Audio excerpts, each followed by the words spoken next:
అగ్నియజ్ఞము, దేవయజ్ఞము, బ్రహ్మయజ్ఞము మొదలగు వాటిని వర్ణించుట భగవంతుడగు శివుని ద్వారా 7 వారముల నిర్మాణము.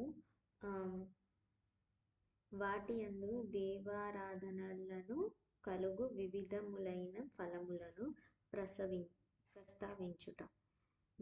ఋషులు పలికిరి: ప్రభు, అగ్నియజ్ఞము, దేవయజ్ఞము, బ్రహ్మయజ్ఞము, గురుపూజ, బృహస్పతి బ్రహ్మతృప్తిని గురించి మాకు క్రమముగా వర్ణించి తెలుపుము. సూతుడిట్ల వచించెను: మహర్షులారా, గృహస్థుడైన పురుషుడు సాయంకాలము, ప్రాతఃకాలము బియ్యము మొదలగు ద్రవ్యములను అగ్నికి ఆహుతి ఇవ్వవలెను. దానినే అగ్నియజ్ఞమందురు. బ్రహ్మచర్య ఆశ్రమమునందున బ్రహ్మచారులు సమిధలనుంచుటయే అగ్నియజ్ఞము, అంటే అగ్నికార్యము. ఆ సమిధలనే అగ్నియందు ఆహుతి చేయవలెను. బ్రాహ్మణులారా, బ్రహ్మచర్య ఆశ్రమమున నివసించు ద్విజులు వివాహము కానంత వరకు ఔపాసనాగ్నిని ప్రతిష్ఠించరాదు. అప్పటి వరకు వారికి అగ్నియందు సమిధలను ఆహుతి చేయుట, వ్రతాదులను పాటించుట విశేష యజనాదులే కర్తవ్యము. అంటే ఇదియే వారికి అగ్నియజ్ఞము. ద్విజులారా, బాహ్యమైన అగ్నిని విసర్జించి తమ ఆత్మయందే అగ్నిని ఆరోపణము చేసుకొని వానప్రస్థము మరియు సన్యాసమును స్వీకరించిన వారలు సరియగు వేళకు హితము, మితము, పవిత్రము అయిన ఆహారమును భుజించుటయే వారు చేసే హవనము లేదా అగ్నియజ్ఞము అగును. బ్రాహ్మణులారా, సాయంకాలము అగ్నికి ఇవ్వబడిన ఆహుతి సంపదలను ప్రదానము చేయును దగును అని తెలుసుకొనవలెను. ప్రాతఃకాలము సూర్యదేవునకు ఇవ్వబడిన ఆహుతి ఆయుష్షును వృద్ధి చేయునని తెలుసుకొనవలెను. పగటి సమయము అగ్నిదేవుడు సూర్యుని యందే ప్రవిష్టుడై యుండును కనుక ప్రాతఃకాలమున సూర్యున కొసగబడిన ఆహుతి అగ్నియజ్ఞము యొక్క ఆధీనమై యుండును. ఈ విధముగా అగ్నియజ్ఞము వర్ణించబడినది. ఇంద్రుడు మొదలగు సకల దేవతలను ఉద్దేశించి అగ్నియందు ఆహుతి నొసగబడును. దీనిని దేవయజ్ఞమని తెలుసుకొనవలెను. స్థాళీపాకాది యజ్ఞములను దేవయజ్ఞముగా భావించవలయును. లౌకికాగ్నియందు ప్రతిష్ఠితమైన చూడాకరణాది సంస్కార నిమిత్తమైన హవన కర్మలను కూడా దేవయజ్ఞ ఆధీనములని తెలియవలెను. ఇప్పుడు బ్రహ్మయజ్ఞ వర్ణనను వినుడు. ద్విజులు దేవతల తృప్తి కొరకు నిరంతరము బ్రహ్మయజ్ఞమును చేయవలెను. నిత్యము వేదాధ్యయనము లేక స్వాధ్యాయము జరుగుటయే బ్రాహ్మయజ్ఞమని చెప్పబడును. ప్రాతఃకాలము నిత్యకర్మల తర్వాత సాయంకాలము వరకు బ్రహ్మయజ్ఞము చేయవచ్చును. దాని తరువాత రాత్రియందు చేయరాదు. అగ్ని లేకుండా దేవయజ్ఞము ఎట్లు జరుగును? దీనిని గురించి మీరు శ్రద్ధగా ఆదరపూర్వకముగా వినుడు. సృష్టి ఆరంభమున సర్వజ్ఞుడు, దయాళువు, సర్వసమర్థుడు అగు మహాదేవుడు సకల లోకములకు హితము చేయుటకొరకు వారములను సంకల్పించెను. ఆ పరమశివుడే సంసార రూపమైన రోగమును తొలగించు వైద్యుడు.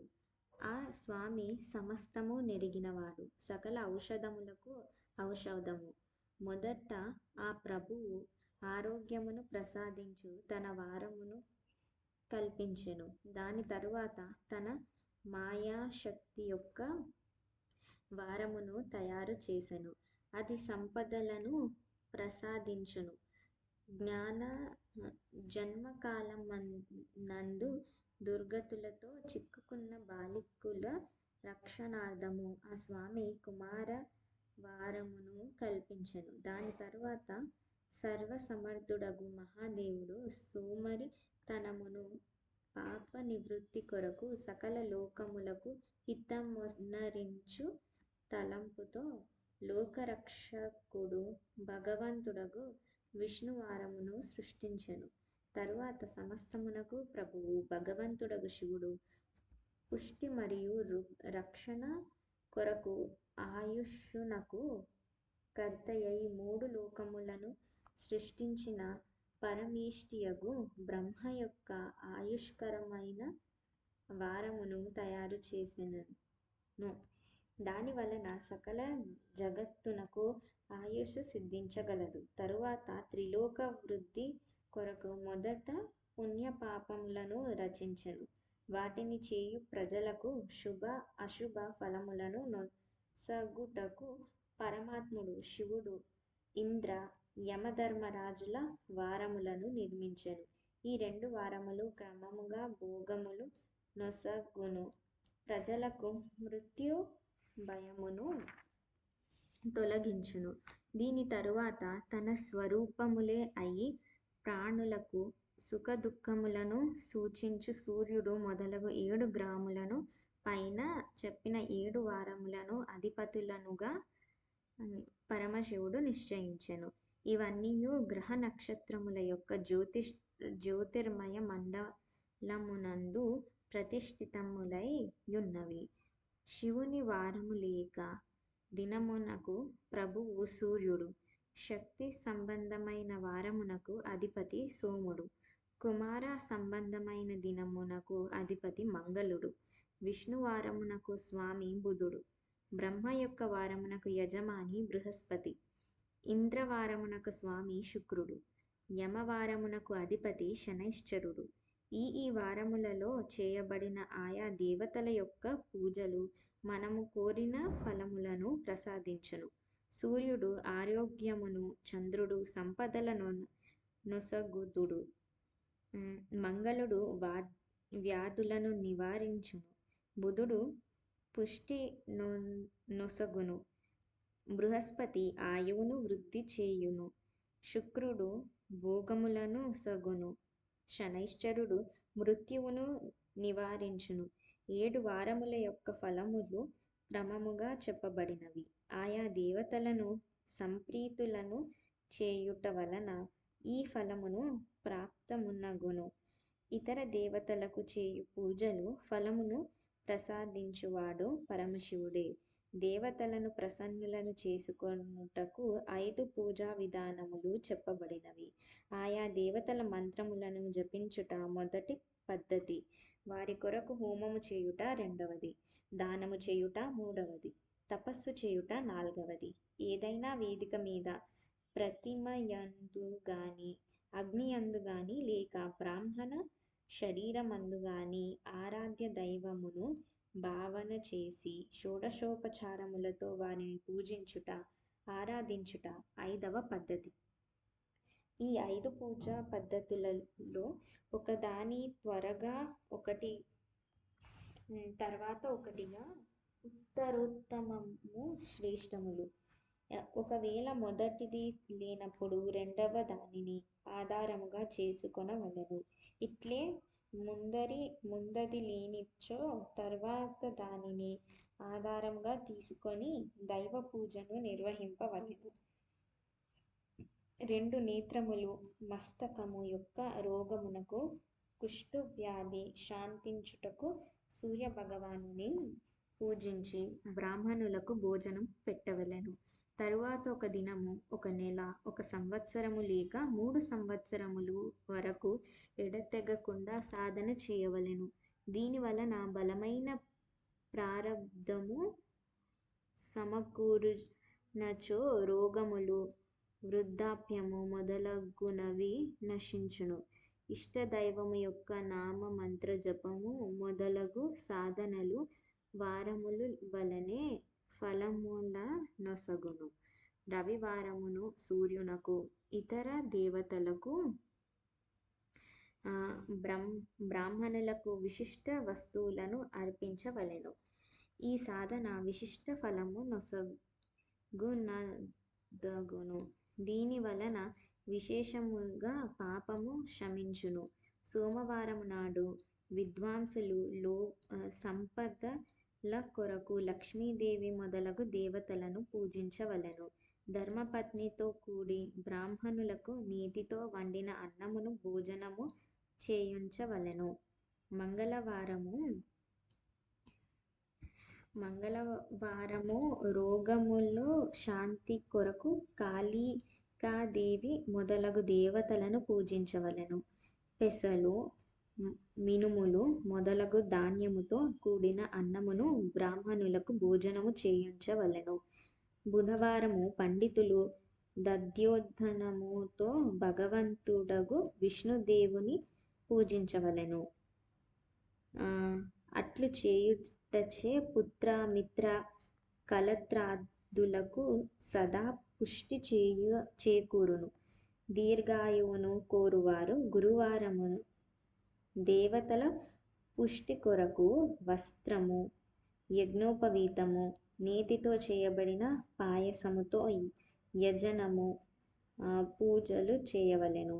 భోగములను పొందుటకు శుక్రవారము నాడు ఏకాగ్రచిత్తులై దేవతలను పూజించవలెను. బ్రాహ్మణులకు తృప్తి పరచుటకు షడ్రసోపేతమైన భోజనము పెట్టవలెను. ఇట్లే స్త్రీలను సంతోష పెట్టుటకు సుందరమైన వస్త్రములను ఏర్పాటు చేయవలెను. శనైశ్చరుడు అపమృత్యువును నివారించును. ఆ రోజు బుద్ధిమంతుడైన పురుషుడు రుద్రాదులను పూజింపవలెను.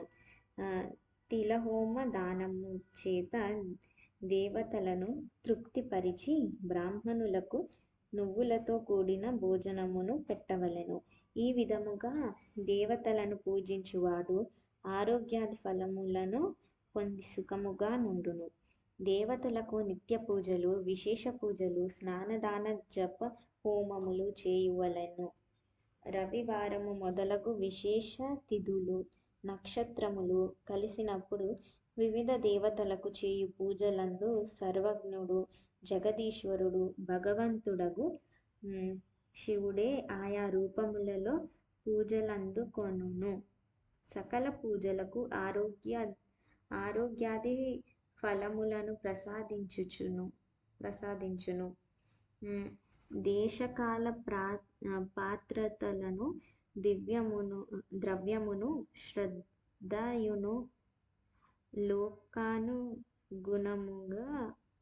తారతమ్యములు క్రమమున దృష్టి యందుంచుకొని మహాదేవుని ఆరాధించు వారికి ఆ స్వామి ఆరోగ్యాది ఫలములను నొసగును. శుభకర్మలు అంటే మంగళప్రదమగు కర్మల ఆరంభమున, అశుభ కర్మల అంతమున. అట్లే జన్మ నక్షత్రము వచ్చినప్పుడు గృహస్థుడు తన ఇంటిలో ఆరోగ్యాదులు సమృద్ధి కొరకు సూర్యాది గ్రహములను పూజింపవలెను. దేవతలకు చేయు యజనము సకలాభీష్ట వస్తువులను ప్రసాదించునని. దీని వలన సిద్ధమగు బ్రాహ్మణుల దేవయజన కర్మ వైదిక మంత్రముతో జరుపవలెను. అంటే ఇచ్చట బ్రాహ్మణ శబ్దము క్షత్రియ వైశ్యులకు కూడా వర్తించును. శూద్రాది ఇతరులకు దేవయజ్ఞము తాంత్రిక విధానమున జరుగవలెను. శుభఫలమును కోరువారు 7 దినములు తమ శక్తి కొలది ఎల్లప్పుడూ దేవయజనము చేయవలెను. నిర్దోషుడైనవాడు అంటే వ్రతాదులు కష్టములను సహించుచు తపస్సు ద్వారా ధనికుడు ధనము ద్వారా దేవతల నాదరింపవలెను. అతడు మాటిమాటికి శ్రద్ధతో ఈ విధమైన ధర్మమును ఆచరించవలెను. తత్ఫలితముగా ఆ వ్యక్తి పదే పదే పుణ్యలోకముల యందు వివిధములైన ఫలముల ననుభవించి మరలా ఈ భూమి మీద జన్మించును. ధనవంతుడు ఎల్లప్పుడూ భోగసిద్ధి కొరకు మార్గములందు చెట్లను నాటి ప్రజలకు నీడను సమకూర్చవలెను. జలాశయములను అంటే బావులు, చెరువులు తవ్వించవలెను. వేదశాస్త్రములను ప్రతిష్ఠించుట కొరకు పాఠశాలలను నిర్మించవలెను. ఇంకను ఇతర పద్ధతుల ద్వారా ధర్మమును సంపాదింపవలెను. ధనవంతులు ఈ కార్యము లేనప్పుడు కొనసాగించుచుండవలెను. సమయానుకూలముగా పుణ్యకర్మల పరిపక్వము చేత అంతఃకరణము పరిశుద్ధమగును. దాని వలన జ్ఞానము సిద్ధించును. ద్విజులారా, ఈ అధ్యాయమును వినిన వారికి, చదివిన వారికి మరియు వినుటకు తిరిగి ఏర్పాట్లు చేసిన వారికి దేవయజ్ఞము చేసిన ఫలము ప్రాప్తించును.